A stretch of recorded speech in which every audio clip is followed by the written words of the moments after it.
Hey friends, welcome back to my channel. ಇವತ್ತು ನಾನು ಮಾಡ್ತಿರೋ ರೆಸಿಪಿ ಎಗ್ ಕರಿ. ಸೊ ಇದಕ್ಕೆ ಬೇಕಾಗಿರೋ ಪದಾರ್ಥಗಳನ್ನು ನೋಡೋಣ. Let's get into the video. So ಮೊದಲನೇದಾಗಿ 4 ಬೇಯಿಸಿದ ಮೊಟ್ಟೆ, 2 ಬೇಯಿಸಿದ ಆಲೂಗಡ್ಡೆ, ಈರುಳ್ಳಿ 1, ಬೆಳ್ಳುಳ್ಳಿ 2, ಶುಂಠಿ 1 ಸ್ಪೂನ್, ಲವಂಗ ಹಾಗೆ ಕಾಳುಮೆಣಸು 7ರಿಂದ 8, ಕೊತ್ತಂಬರಿ ಸೊಪ್ಪು ಸ್ವಲ್ಪ, ಕೊಬ್ಬರಿ ಅರ್ಧ ಕಪ್, ಕಡಲೆಪಪ್ಪು 1 ಸ್ಪೂನ್, ಟೊಮ್ಯಾಟೊ 2, ಧನಿಯಾ ಪುಡಿ 2.5 spoon, chilli powder 1 spoon, oil ಅರ್ಧ ಕಪ್, ಉಪ್ಪು. ಸೊ ಈಗ ಇದನ್ನು ಮಾಡೋ ವಿಧಾನ ನೋಡೋಣ. ಈಗ ಸ್ವಲ್ಪ ಆಯಿಲ್ ಹಾಗೂ ಕಡಲೆಪಪ್ಪನ್ನ ಹಾಕಿದ್ದೀನಿ. ಈಗ ಲವಂಗ ಹಾಗೆ ಮೆಣಸನ್ನು ಹಾಕೋತಾ ಇದ್ದೀನಿ. ಹಾಗೆ ಈರುಳ್ಳಿ, ಬೆಳ್ಳುಳ್ಳಿ, ಕೊಬ್ಬರಿ, ಶುಂಠಿ ಹಾಗೆ ಕೊತ್ತಂಬರಿ ಸೊಪ್ಪು ಕೂಡ ಸೇರಿಸ್ಕೋತಾ ಇದ್ದೀನಿ. ಈಗ ಫ್ರೈ ಮಾಡ್ಕೊಳ್ಳೋಣ. ಇದು ಬ್ರೌನ್ ಕಲರ್ ಬರೋವರೆಗೂ ನೀವು ಫ್ರೈ ಮಾಡ್ಕೊಬೇಕು. ಈಗ ಇದು ಫ್ರೈ ಆಗಿದೆ. ಈಗ ಟೊಮ್ಯಾಟೊ ಆ್ಯಡ್ ಮಾಡ್ತಾ ಇದ್ದೀನಿ. ಇದು ಕೂಡ ನೀವು ಲೈಟ್ ಬ್ರೌನ್ ಕಲರ್ ಬರೋವರೆಗೂ ಫ್ರೈ ಮಾಡ್ಕೊಳ್ಳಿ. 2ರಿಂದ 3 ನಿಮಿಷ ಆಗುತ್ತೆ. ಸೊ ಚೆನ್ನಾಗಿ ಮಿಕ್ಸ್ ಮಾಡ್ಕೊಳ್ಳಿ.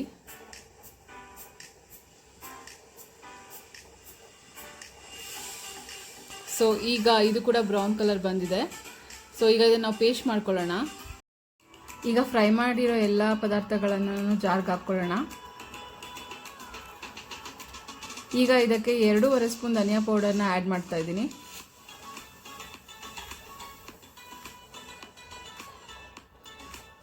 ಹಾಗೆ 1 ಸ್ಪೂನ್ ಚಿಲ್ಲಿ ಪೌಡರ್ನ ಆ್ಯಡ್ ಮಾಡ್ಕೊಳ್ಳಿ.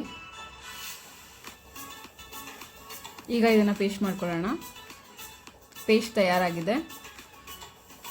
ಈಗ ಇದಕ್ಕೆ ಅರ್ಧ ಕಪ್ ಆಯಿಲ್ ಹಾಕಿದ್ದೀನಿ.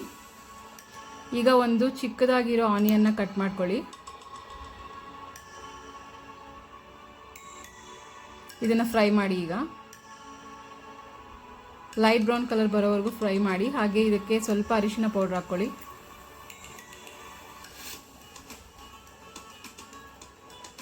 ಈಗ ಪೇಸ್ಟ್ನ ಹಾಕ್ಕೊಳ್ಳೋಣ.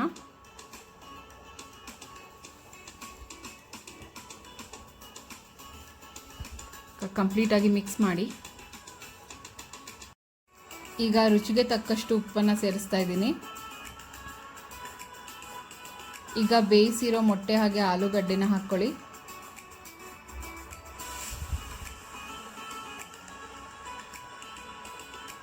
ಮಿಕ್ಸ್ ಮಾಡಿ.